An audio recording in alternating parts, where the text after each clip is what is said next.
세계 최고의 기업가 일론 머스크, 그리고 그가 이끄는 세계 최고의 우주 발사 기업 스페이스X, 그리고 스페이스X에게 가장 중요한 인공위성 사업부 스타링크. AST 스페이스 모바일에 대해 조금이라도 공부해보신 분이라면 AST와 스타링크 간의 경쟁에 대해 생각해보지 않을 수가 없는데요. 과연 이 조그마한 스타트업이 스페이스X 같은 거대 기업을 상대로 D2D 사업에서 살아남을 수 있을까 하는 의문이죠. 제 개인적으로도 제가 AST에 투자하는 데 가장 주저하게 만든 요인 중 하나인데요.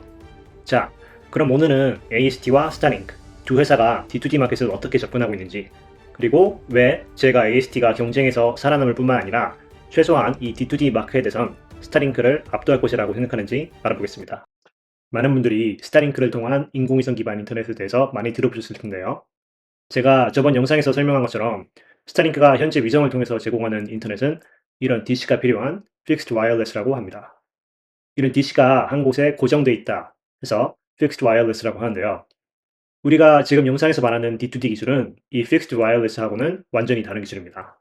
한마디로 인공위성에서 이런 DC 없이 바로 핸드폰에 인터넷을 연결한다는 게 D2D 기술인데요. AST와 스타링크 두 회사가 D2D 마켓을 어떻게 접근하고 있는지를 알아보는 가장 쉬운 방법은 각 회사의 위성을 보는 겁니다. 이게 스타링크가 D2D 사업을 위해서 쓰는 인공위성이고요. 이게 AST가 현재 운영 중인 블랙원 블루버드라는 인공위성입니다. 딱 봐도 크기 차이가 상당히 나죠? 실제로 AST의 인공위성이 이 스타링크의 위성보다 대략 12배 정도 더 크다고 알려져 있어요.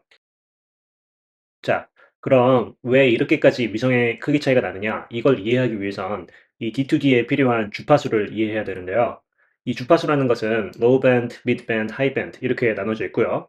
이 AST가 D2D를 위해 사용하려는 이 frequency가 바로 이 low band입니다. 지금 버라이zon과 AT&T가 보유하고 있는 850MHz 주파수를 사용할 예정인데요. 이 주파수라는 것은 통신사들에게 부동산이나 마찬가지인 본인들의 소유 자산인데요. 그 중에서도 로우 밴드 주파수는 가장 많은 트래픽이 발생하고 가장 가치 있는 주파수라고 생각할 수 있습니다. 이 주파수가 가치 있는 이유는 이 penetration, 뭔가를 관통한다는 뜻인데 말 그대로 뭔가 벽이나 나무, 빌딩 이런 게 막고 있어도 이걸 뚫고 신호가 갈 수 있다 이런 뜻입니다. 그러다 보니 이 주파수를 이용하는 게 생각보다 쉽지 않아요. 각종 통신사들이랑 파트너십을 맺는 게 필수고요. 정부 규제도 훨씬 까다롭습니다. 거기에 더해 이 로우 밴드를 통해서 인터넷 신호를 전달하려면 위성 자체의 크기도 커야 되고요. 이번에 스타링크를 보면 스타링크는 T-모바일이 소유하고 있는 1900MHz 미드밴드 주파수를 이용할 예정입니다.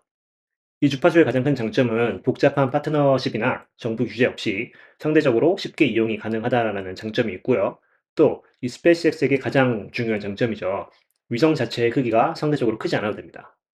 하지만 미드밴드 주파수에도 단점이 있는데요. 바로 이 신호가 페네트레이션을 잘 못해서 산이나 벽 같은 장애물이 있으면 신호가 잘 닿지 않는다는 단점이 있습니다. 자, 일론 머스크에 대해서 어느 정도 공부를 해보신 분들이라면 머스크가 왜 이 미드밴드를 선택했는지 아실 수 있을 텐데요. 머스크가 세상에서 제일 싫어하는 게 다른 회사들에게 의존하는 것과 정부 규제를 따르는 거죠. 그리고 빨리빨리 움직이는 것 또한 이것도 제일 중요하게 생각하고요. 이렇게 보시면 미드밴드는 머스크가 좋아할 만한 모든 여건을 갖췄습니다.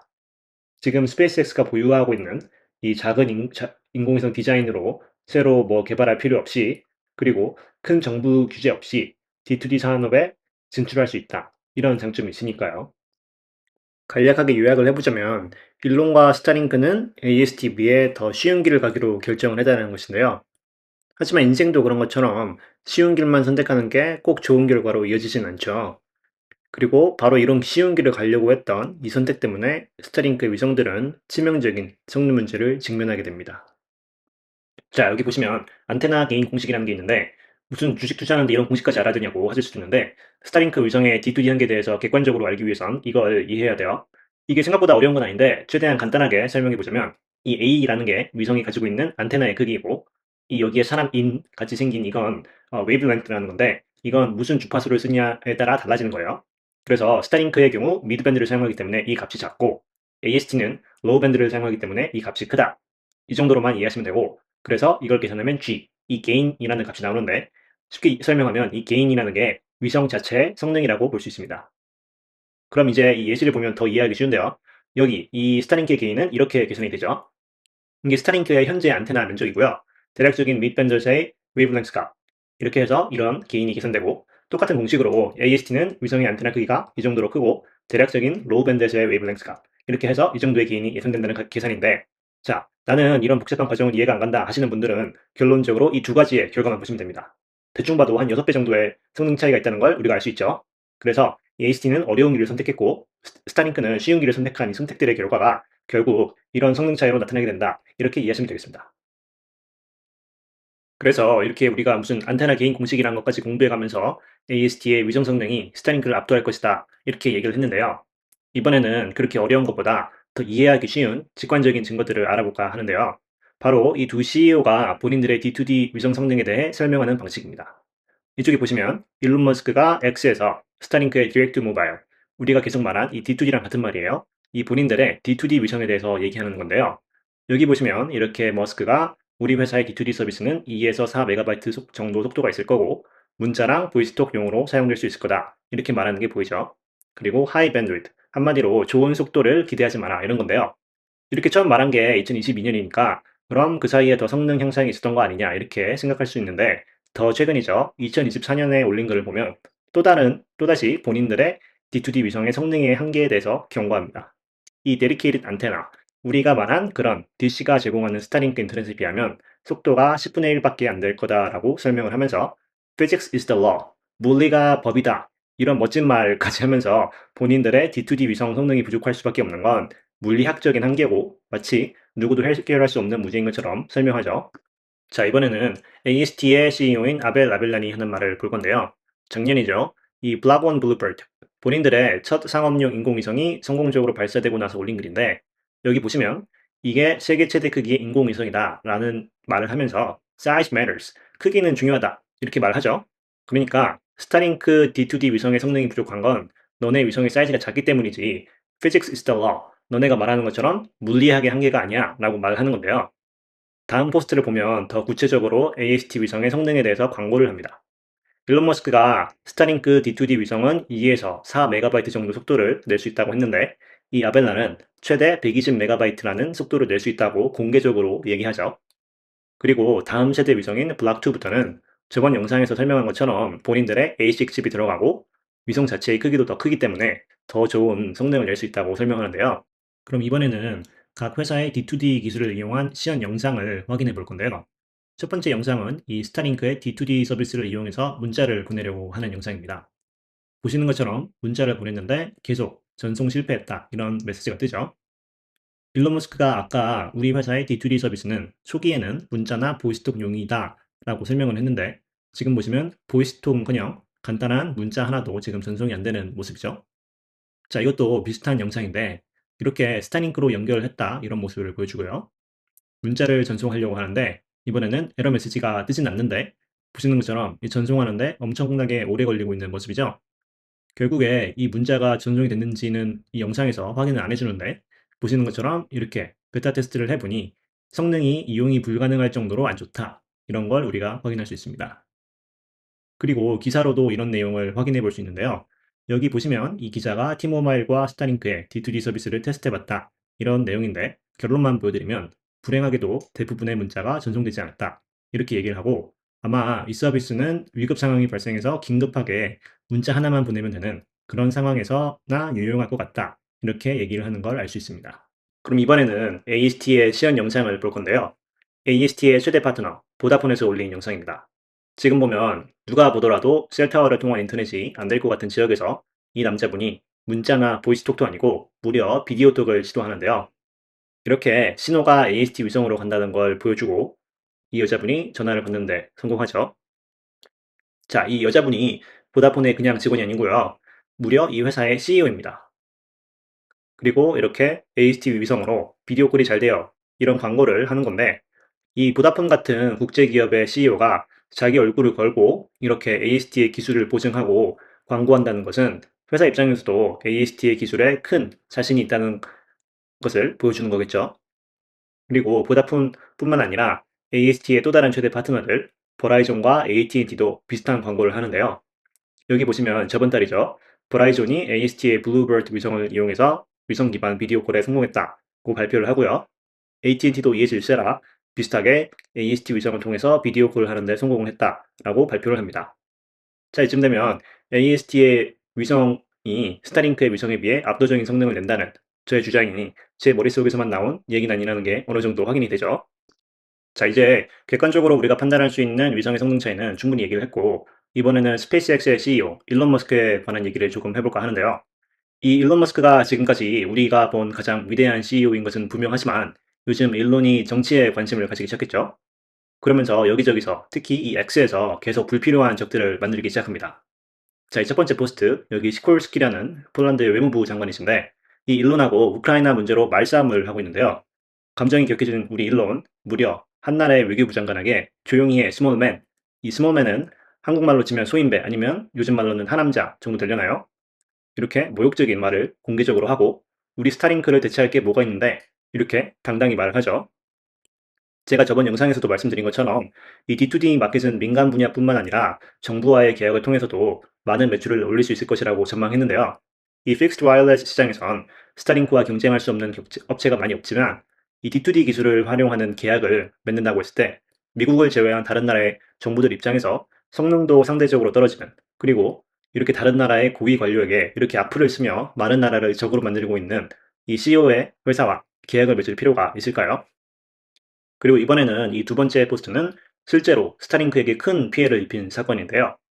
카를로스 슬림이라는 이 남미 최대 통신사의 CEO가 이 멕시칸 카르텔과 어떤 관계가 있다라는 이런 음모론 같은 글에 이렇게 돋보기 이모티콘을 써가면서 리트윗하죠. 마치 이 글이 사실이라는 것을 말하고 싶은 것처럼. 이 일이 있고 나서 카를로스 슬림이 원래 스타링크랑 21빌리언 달러, 원화로는 30조 원이라는 어마어마한 계약을 하기로 했었는데 이 돋보기 이모티콘 이거 하나 때문에 카를로스 슬림이 이 분노를 하고 계약을 파기해버리는 사건이 발생해버립니다. 이것도 제가 말씀드린 것처럼 민간 분야에서 D2D 기술을 보급하기 위해선 이런 통신사들과의 파트너십이 필요하다고 말씀드렸는데 일론의 이런 행동들을 보면 왜 스타링크가 AST에 비해 10분의 1도 안 되는 통신사들과의 파트너십을 가지고 있는지 어느 정도 이해할 수 있죠. 그래서 이걸 왜 보여드리냐 하면 결국엔 이런 유럽이나 남미 대륙 모두 결국 D2D 마켓에선 다 시장이고 고객이잖아요. 그런데 지금 스타링크의 위성이 성능도 훨씬 부족하다고 우리가 확인을 했는데 이렇게 전 세계의 고위 관료들이나 통신사 사장들을 불필요하게 적으로 돌리는 이런 CEO가 있다라는 건데요.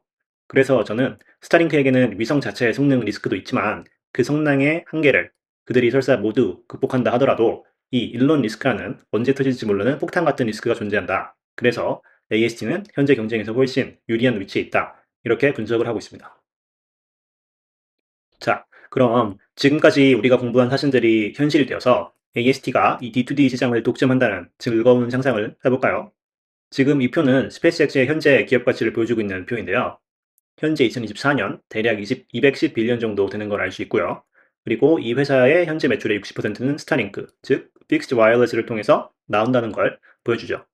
그러니까 비록 스페이스X가 로켓 발사로 유명한 회사지만 이 회사의 진짜 돈을 버는 방법은 바로 이 인터넷 서비스 제공이다라는 것을 알 수 있죠.